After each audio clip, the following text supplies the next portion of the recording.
We are back and we are ready to review some Oppenheimer. Yeah. Yeah. So I know we didn't see this together. Yeah. I got a text from you saying it was staggering. Yeah. Yeah. So that's pretty much your general feeling towards it. Yeah. Yeah. Yeah. I'll let you. It seems like you want to say something. So. I mean, I absolutely love this movie. It's definitely a top. I don't know. It could be best movie of the year at this point. Could be. It is genuinely like a masterpiece of storytelling. It does it in such a like unconventional way too that it's so Nolan and I think on top of that the performances from everyone are next level performances. The soundtrack is incredible. Yeah. I couldn't like this movie much more than I do right now. Yeah. Okay. It is, yeah. Because when I say it's staggering, I say that, and I do think that this is like a masterful movie, and I do think it's brilliant. Yeah. I do have some critiques, funny enough. Okay. I'm not going to be like, oh yeah, I love everything. Sure. But I don't, they're not necessarily like bad things. They're just like questions. Okay. And whatnot. But it is, it's 3 hours and it, if you haven't seen it, I was not prepared for the breakneck pace of this movie. It's pretty fast paced. It just goes almost immediately from the start. You are going right, and it does not let up. I don't feel like it's a bad pace. It's not a bad pace by any means. It just you go. Sure. There's not like a I'm gonna ease you into the story. Right, it just goes. Yeah. From the start. But I do have some critiques. But yeah, it at the end of the movie, I did feel like that is a lot of movie that I just witnessed, and it's incredible, and I have a lot of feelings about it. But I mean, everything you said, I mean, it's very Nolan, and like it's almost hard to describe what that means unless you haven't seen a Christopher Nolan movie. But it's so interesting to see it like a Christopher Nolan movie about a real world thing that happened, which is the same thing that happened with Dunkirk. But this way, it builds to that high of feeling like this epic thing is happening. Right.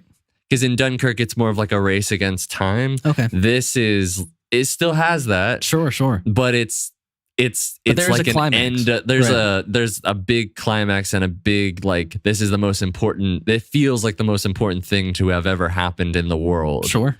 Is how it's presented in a lot of ways. But I guess you want to go into spoilers? Yeah, we can go into spoilers now. I mean, and we usually do like a kind of a recap on these kind of things. I don't think we really can because there's so much here. And it kind of goes through so many different timelines. And, I mean, we can say like, I guess it starts with, there's, at least running throughout the movie, there's 1 and then there's 2. And 1 is in color and that is fission. It's called Fission. Sure. And so that is from what, and I have not really had a lot of time. I usually like to read things about things after the movie, but with moving, I haven't. But what I believe is fission before the bomb goes off. Right. But also in reference to the way that they activated that first bomb was with fission. And the guy who is played by Benny Safdie, who was the guy that was like, but what if we use hydrogen? Right. That is, you need fusion. That's a fusion reaction. And so that is what Strauss, who's played amazingly by Robert Downey Jr., is the black and white. And it more is focusing on his perspective and going through the repercussions of like what it means after the bomb's kind of gone off. But I would say there's a third kind of piece in there, which is like the hearing before the trial, like in the closed room with the three men and the interrogation. So I feel like that was a very that was like, and they went back to that a lot. Yeah, and it was a great way to tell the story. It was a very interesting way, and it never felt unnatural. Aaron Aldrich was. Man. I was like, there was Gary Oldman as Truman. He almost didn't. Yeah, I mean, I didn't recognize him until after the movie. I mean, I was like, I was like, his performance was. I mean. But also, I mean, Robert Downey Jr. was amazing as Strauss. Matt Damon, Florence Pugh, Rami Malek at the end. That was because when he showed up, I was like, why do you have Rami Malek in this role? Sure, yeah. And then it was like, oh, now I understand. There you get it. Yeah. I also thought, gosh, what's her name? Emily Blunt. Yes, I thought she was amazing as his wife. I thought she was good. I thought she was very good. What sold me was her hearing, like when she fought for him. That's what. Yes, and I felt like if not for that scene, I felt like maybe her role was like she was not used. But I also really like the scene where she goes up to him and he's like distraught over. I thought like her telling him to get it together was really good. Yeah, absolutely. But yeah, like it starts off with you see those two. You know, go through his time working and going through colleges, becoming a professor, and then teaching, and then you go to getting recruited to the Manhattan Project, and all of his time with being a part of like socialism, communist sort of parties, affiliations. That first act did a really great job of showing he was like a very flawed individual, you know? Yeah. And he was, but like flawed as in how? Because I don't think it's flawed to society in a way. Flawed like, to that time in American history. Right, because it's not like he was a full-on communist. He just believed that they probably had some good ideas, which they probably did. Yeah. And, you know, and I guess the other flaw there is picking the wrong women, which is, you know, hey, man. Kind of a problem. I understand. But yeah, I think you know they showed that set up the rest of the movie, and I think it worked pretty well. Yeah. And then you know we get the bomb going off. Yeah. Then, which I've heard, you know, somebody was making a complaint during a live stream where a YouTuber was, you know, kind of discussing a bit of the movie. Mm-hmm. You know, somebody brought up, all that stuff after it should have just been movie ends when the bomb goes off. Oh, stop! And I was like, that ruins the point of the movie. Yeah. And I was like, it was like you would think, oh, the bomb goes off, that's the apex. Sure, but in an amazing like fashion, it just how does everybody react? How does he gets pushed away from like the government and knowing what's going on. He's now put into a life of being a public figure and dealing with that. Right. This stuff with Strauss, and it all builds to this like huge, like I got the feeling like, but like, here's the thing. I need to see this movie again because even though I feel like I understand it, like what happened, it was hard to hear some things sometimes. Really? Oh yeah. Okay. There's times with like especially at the beginning of the movie where they're in the court hearing and people are talking and then other people are talking and it's obviously very important dialogue. And I'm like, I kind of think I heard what they were talking about, but that would happen multiple times. And there's so much information that like, I feel like I kind of understand, but also I'm like, maybe it's way more nuance. And I'm sure it is, like with the stuff with Strauss and like who was necessarily playing who and who wanted that image and whatnot. Right. So there's just a lot of information that I think the movie, I don't know how you could have maybe got me to understand it a bit better. I think definitely if I could hear things a bit clearer, that would, but for the most part, like, it just built this amazing picture of a time in history and the person who's, you know, a part of this, you know. For sure. I guess I will say, you know, I maybe didn't experience that sound problem because I didn't experience the first couple minutes of this movie. I came in late and here's the thing. I only came in like 10, 15 minutes late and like it had been running for a few minutes and I was like, these movies always have like 25, 30 minutes of preview. I know, but it was because it was a 3-hour movie. Yeah, well, I was cooling it. I was walking in and I was like, I got plenty of time. Go to the bathroom. It pisses me off. Yeah, so I need to see it again just for that. But I don't feel like I missed much. I mean, Ryan explained what happened. Like, I get it, you know. I saw it with my friend Ryan. But yeah, I think kind of bigger picture with this movie, I think, maybe I've said this yet, I don't know, but this movie does a great job of like playing 3 different roles too. It like, you know, for that time where he's the leader of the Manhattan Project, most of it's acting as like a biopic, which I think that's a fascinating story just in itself. Yeah. But, you know, a lot of the movie is a character study on Oppenheimer, and in which, you know, you clearly get in that first act, you get a lot of time just learning who he is. And then the third part of that movie, all of that's fascinating. But then what's maybe even more fascinating for me is the mystery unraveling throughout the entire movie. And you know, it's not till close to the end that you realize that Strauss has been the villain this whole time. And I don't know. I see, that's the thing. I kind of figured that. Did you? Okay, I didn't. Yeah. Oh, okay. No, I did not. Yeah. But the thing is, there is times near the end of that movie where like Emily Blunt's character's saying to him, because he's trying to get, you know, he's having the hearings and Strauss is having the hearings. Mm-hmm. And oh my God, when they have Joel Edgerton like just going after him on his hearing. Yeah. All of that, all the hearings where they're just constantly going.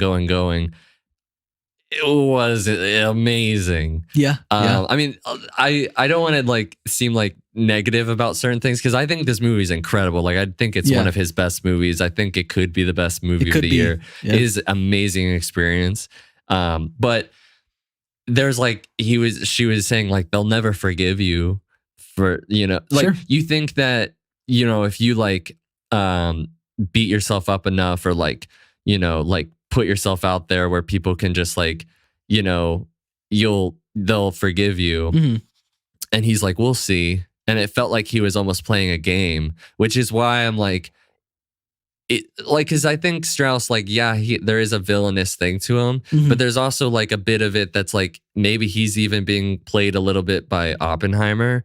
And also, there's that bit where I'm still trying to understand things about, like, you have the scientists, they're like very old now. Mm-hmm. She's not shaking those people's fucking hands. And it's like, you know why? They're doing it.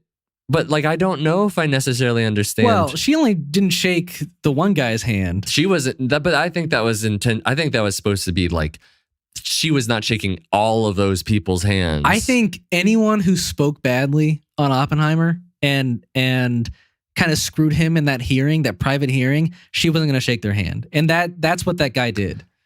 I think it might be more than that. I think it's like you guys. Yes, but I think it's more about Oppenheimer than it is about the whole bomb situation. Yes, I mean, yeah, for sure. But I think there's more like they're doing it to feel better about themselves, about the making of the bigger explosions, wanting to use it for the, like, I think there's more going on there that I would like. I want to watch it again, because I feel like there is, you know, speaking of more going on, nuances with that. I didn't see it. I didn't realize it while watching the movie, but the scene, like, I was explained after by our friend Jared, and you know, he explained to me that Florence Pugh's character, I can't remember her name, but her death scene, I just assumed that it was a suicide. Yes, and it is very interesting. Yeah, the black glove thing. Well, also the fact that there's a man following Oppenheimer as he goes up to the apartment, you know, and there's never any follow up to that. But like, I believe that person is probably the killer. Like I think that and the black glove alone, like that's enough for me to think that's a killing. There's at least an implication. Sure. Yeah. Which I know also things like I think one of Oppenheimer's like descendants was saying that they were very upset that apple scene was in the movie because they were like, there was no. Which one is that? Where he poisons the apple for his professor that he doesn't like. So that's part of what I missed, by the way. Oh. Yeah. So like they were like, so I knew he poisoned the professor. I just didn't know how. Yeah. But he didn't. Right. You know, but I don't know. There's a lot of things like that, I think, that are put in there that, you know, it's like something to look into. Kind of make him seem like more of a worse person than he is, maybe. But also like that conspiracy aspect of like the person who could have killed her. Like there's some liberties probably taken, but it's for a good story. Very interesting, at least to like think about. So yeah, we don't usually do this, but do you have like a favorite scene or like 3 favorite scenes you have in this movie? Because I feel like you could probably just keep talking on this movie forever. But this maybe feels like a good finale for it. When there was 2 times it happened, but when he's giving the speech after the bomb has gone off, that's my favorite scene.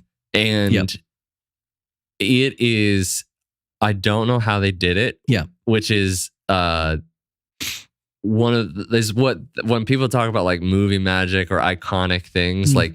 I feel like when that screen behind him is shaking, I don't know how they fucking did that.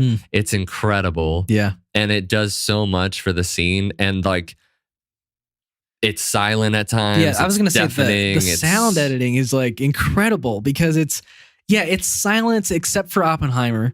Yeah. And then you just get this like a mimic of the bomb and just like noise pours in and it's jarring as hell. And it's not, you could have gone, I feel like, really over the top with the depiction of what people's bodies would look like potentially. Sure. But it feels very rather like. But I've heard that how realistic that was at least. You know? Yeah, you know what I'm saying? Like and that's what's like more affecting. Absolutely. And like and I just feel like he took everything so seriously. I mean, like when the bomb goes off, like it was that long wait. Yeah. I will say like there was moments that were bigger explosion wise that you could feel more. The bomb didn't necessarily to me feel as explosive and as big as like when the sound eventually hit. Sure. But like there's that scene. Obviously when he's being grilled, I think is like all of that, you know, it's not necessarily a scene, but it's all the cutting and it just has this amazing like flow and I mean also the music is incredible. I mean, this is the second movie that he hasn't worked with Hans Zimmer on. Yeah. But I mean, Ludwig Göransson he killed it. Yeah. I mean, I was listening to the soundtrack like in the car afterwards. I mean, it was great. It's amazing. I gotta start listening to that. Yeah. So yeah, that was your favorite scenes?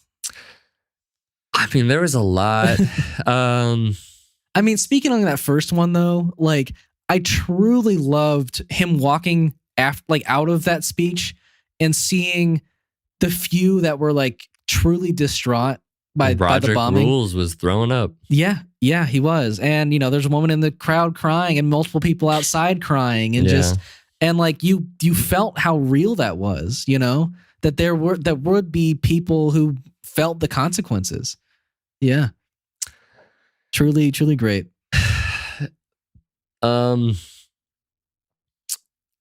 Yeah, I don't know if there's. I mean, I can name a couple more mine. Yeah, sure. Yeah, I mean, I really love the scene in the hearing where he's kind of being asked about the affair, and she's just witnessing it technically unfold right in front of her. Yeah, and I think Florence Pugh's looking like right at her, right? Just cuckolding. Yeah. I thought that was really great editing. And I think the final scene for me is maybe a top 3 where it's great. Where I can't. Alden Ehrenreich's character, whatever. Yeah, I don't remember how to pronounce his name, but he's basically saying to Strauss how, you know, maybe they weren't talking about you that day. Maybe they had something more important to talk about. Yeah, that was great. That was really great. Yeah, it goes right to that conversation.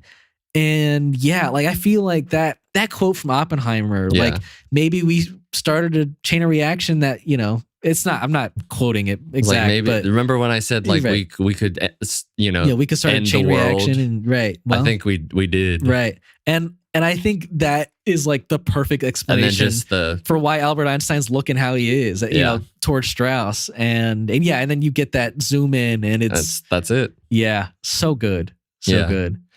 I do want to mention maybe like one or two things. I guess what I wanted to say about that they're not necessarily negatives, but the pace of the movie, sometimes I felt the dialogue was very fast and some scenes could have been drawn out just a little bit. Yeah. And I also wonder how much, and I think, I mean, it always happens with Christopher Nolan movies. And there were quiet scenes, but the music is constantly in this movie, is constantly building and doing things. I wonder how different this movie would be without the music as much. And that would be something that I'd be interested in, because it does feel like a lot of the movie is almost propelled by the music. Right.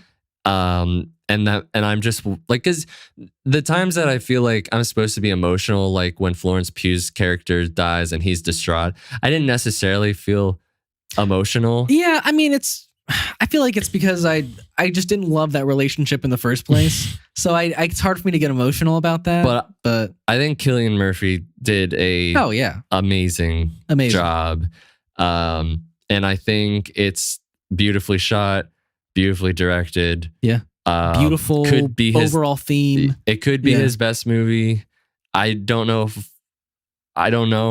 Yeah. I'd have to watch it more.